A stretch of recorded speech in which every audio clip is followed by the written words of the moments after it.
मेरे राम के विषय में कहता हूं।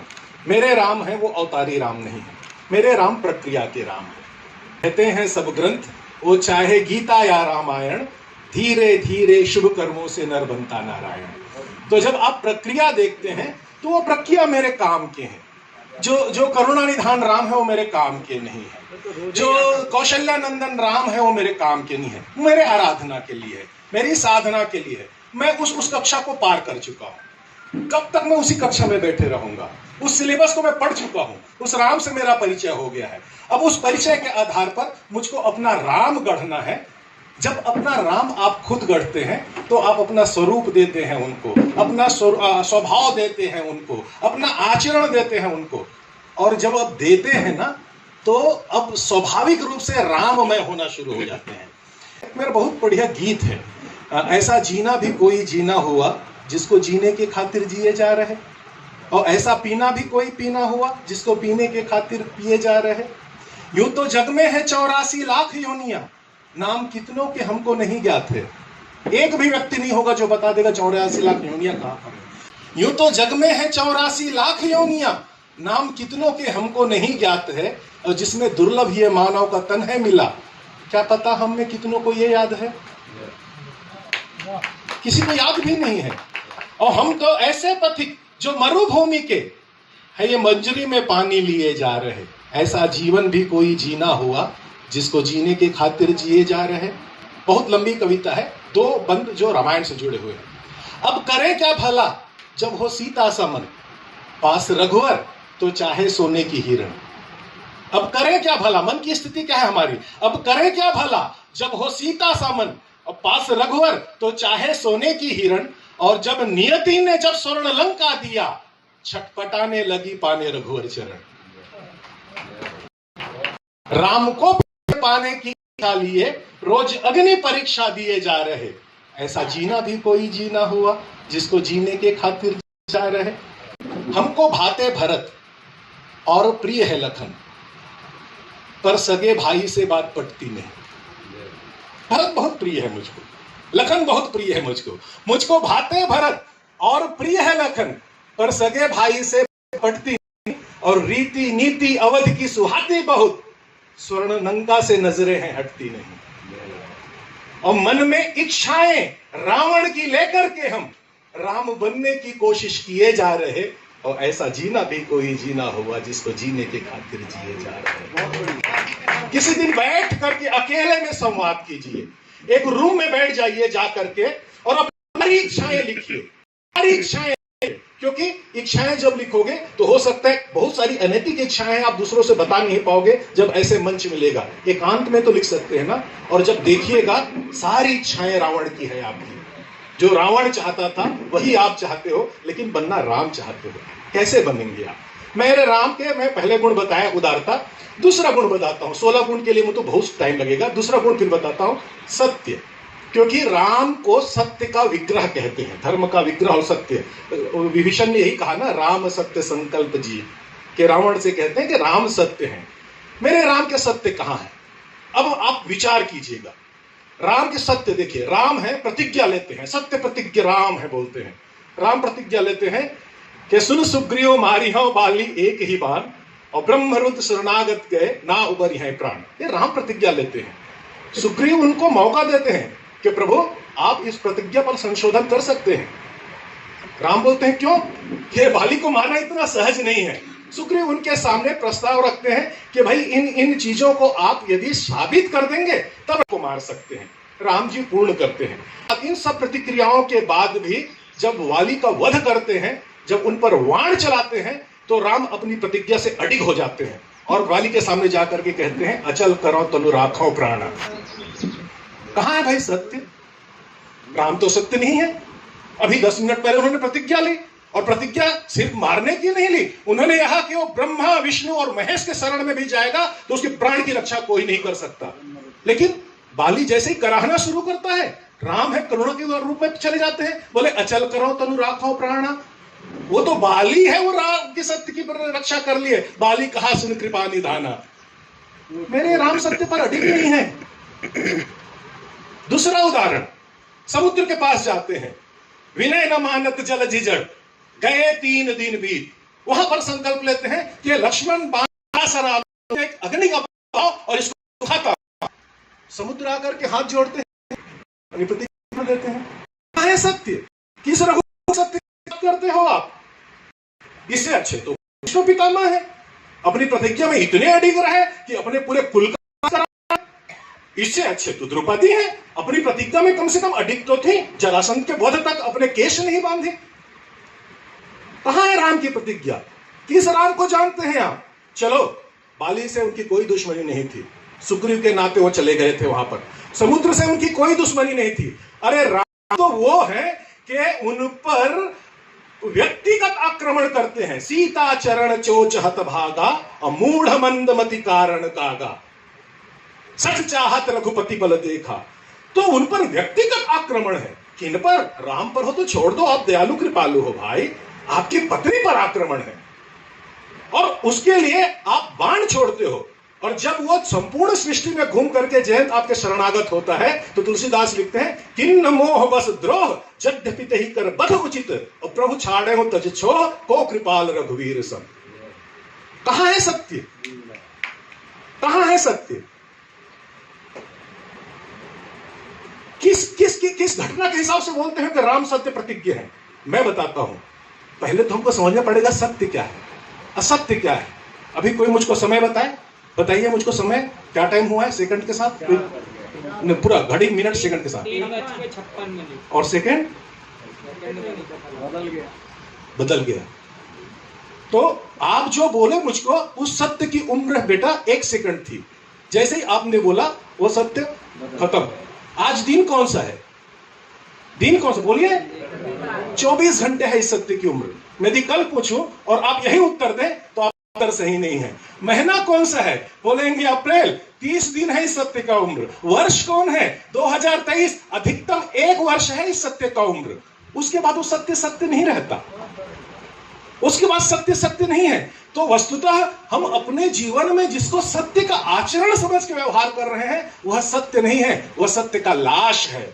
सत्य है, मर चुका है। उस सत्य को, लाश को ढोते हुए हम अपना जीवन जी रहे हैं और हम अपने आप को सत्यवादी कहते हैं। और जहां पर लाश है वहां पर सड़न है, गंदगी है, बदबू है, वितृष्णा है, और यही हमारे जीवन के अनुभव है। तो अब आप कह सकते हो कि आदित्य जी ठीक है, आज आपने पूछा कि आज दिन कौन सा है, रविवार, तो कम से कम 24 घंटा तो मैं सत्य हूं ना, तो असत्य तो नहीं हुआ। तो ये तो भ्रम की स्थिति पैदा हो गई कि भैया सत्य भी नहीं है और असत्य भी नहीं है। तो यहां पर शंकराचार्य जी आते हैं और शंकराचार्य जी बोलते हैं कि जहां सत्य नहीं है, जहां असत्य नहीं है, वहां पर मिथ्या है। वही मिथ्या है जो कुछ काल के लिए सत्य है, कुछ काल के लिए असत्य है।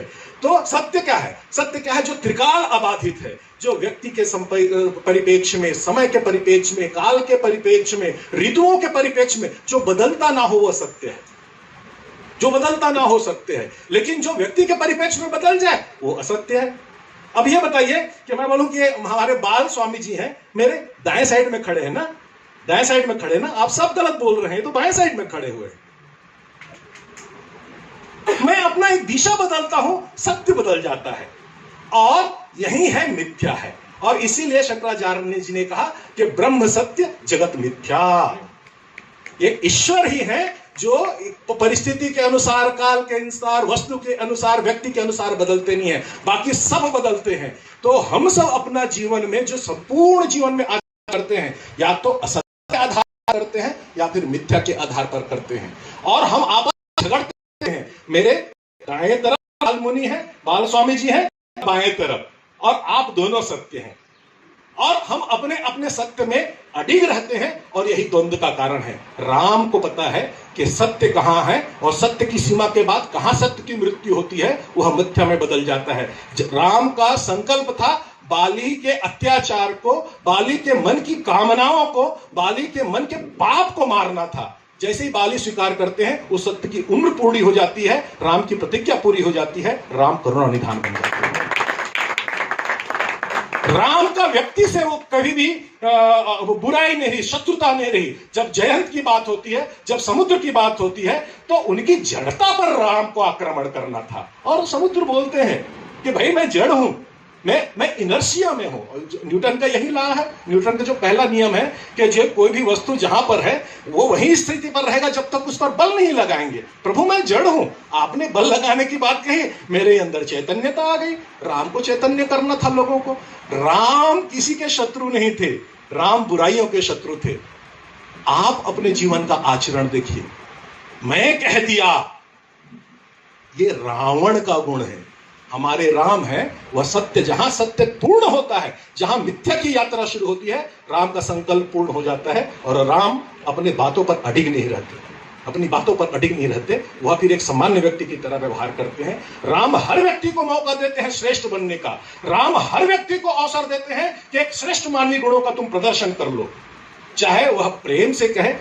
रावण को क्या बोलते हैं? रावण को जब रावण लड़ने के लिए आते हैं, पहली बात दोनों में संवाद हो रहा है। अब कल्पना कीजिए, इधर विभीषण बहुत परेशान है, रावण रथी विरथ रघुवीरा। बोले प्रभु कैसे रण जीता जाएगा, कैसे रण जीता जाएगा? तो विभीषण जी को समझाते हैं वह, उनके बाद बोले मुझको रावण से बात करने दो, क्योंकि रावण वहां तक बोलने चले जा रहा था, मैंने ये किया। अब तुमको पता है कि मुझको और मेरे नाम सुन करके देवताएं हैं वह गिरी कंदरा में छुप जाते हैं। राम जी उनसे बोलते हैं कि रावण मैं कुछ बात बोलूं तुमसे? बोले हाँ कहो। ज्ञान देखिए, शत्रु के प्रति व्यवहार देखिए। जनि जल्प ना करो सुजस नाश। ज्यादा अपने विषय में प्रशंसा करने से यश का नाश होता है। रावण तुम अपना यश का नाश क्यों कर रहे? तुम तो यशस्वी हो। जन जल्प ना करी सुजस नाश, सुनो रीति करो क्षमा। मुझको क्षमा करना, विद्वान तुम हो, मैं रीति बता रहा हूं तुमको। शत्रु के प्रति युद्ध क्षेत्र में यह व्यवहार है। और क्या कहते हैं? संसार मह पुरुष त्रिविध। तुम किस श्रेणी में आते हो? जो पुरुष होते हैं ना, वो अपनी बखान नहीं करते, करके दिखाते हैं।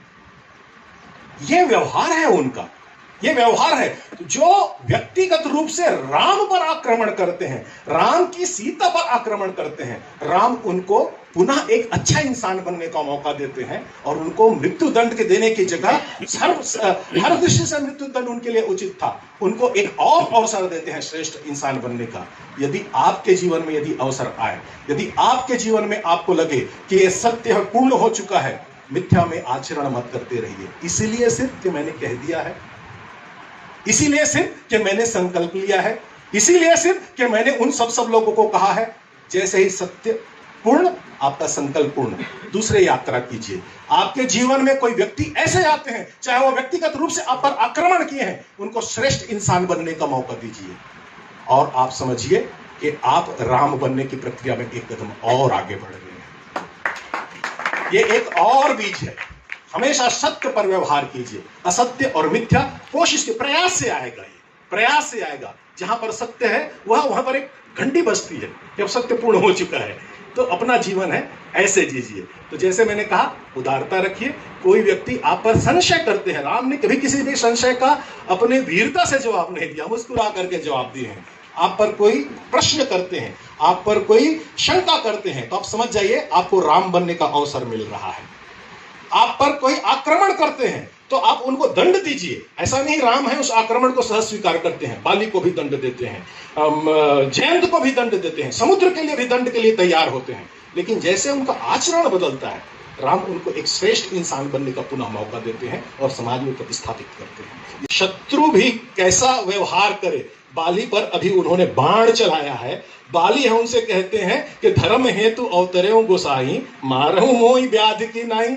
ये सब कहने के बाद राम के व्यवहार को देखते हैं बाली, हृदय परिवर्तन होता है और अपने जिसको शत्रु समझते हैं लोग सांसारिक दृष्टि से, अपना बेटे का हाथ पकड़कर इसके हाथ में सौंप देते हैं। यह तनय मम सम विनय बल कल्याण पद प्रभु लीजिए, और जहि गेह सुर नर नाह मुनि अपन दास अंगत कीजिए। ऐसा व्यवहार रखिए। शत्रु भी है, आपके नेतृत्व पर, आपके चरित्र पर, आपकी उदारता पर विश्वास करे। उनको लगे ठीक है मैंने गलत किया तो उसको सजा मुझको मिल चुकी है, लेकिन आपकी श्रेष्ठता पर कोई उंगली ना उठाए। हमारी समस्या क्या है? हम सत्य रहते हैं, हम असत्य के लिए युद्ध लड़ते हैं, लेकिन हम असत्य को हम खुद ओढ़ लेते हैं। रावण कभी अपराजय नहीं रहा, रावण को बहुतों ने हराया है। अंगद यही कहते हैं ना, सुन रावण रावण जग कहते, मैं निज श्रवण सुनाऊं जो सुन जेते, भले ही जितन एक गिन न पताला, कि नहीं बालक बांधे है साला। कई लोगों की बात बताते हैं, सहस्र बाहु सन परी लड़ाई, एक कहत मोहि सकुच अति रहा बाली कर का, कहूँ रावण तय कवन सत्य का जाऊं तजी मां। ऐसा नहीं है रावण अपराजय रहा, बलि ने, राजा बलि ने उसको हराया, बाली ने उनको हराया, सहस्त्रबाहु ने हराया, लेकिन हराया कैसे? उन्होंने व्यक्ति रावण को हराया और रावण की बुराई को खुद अपने अंदर ले आया।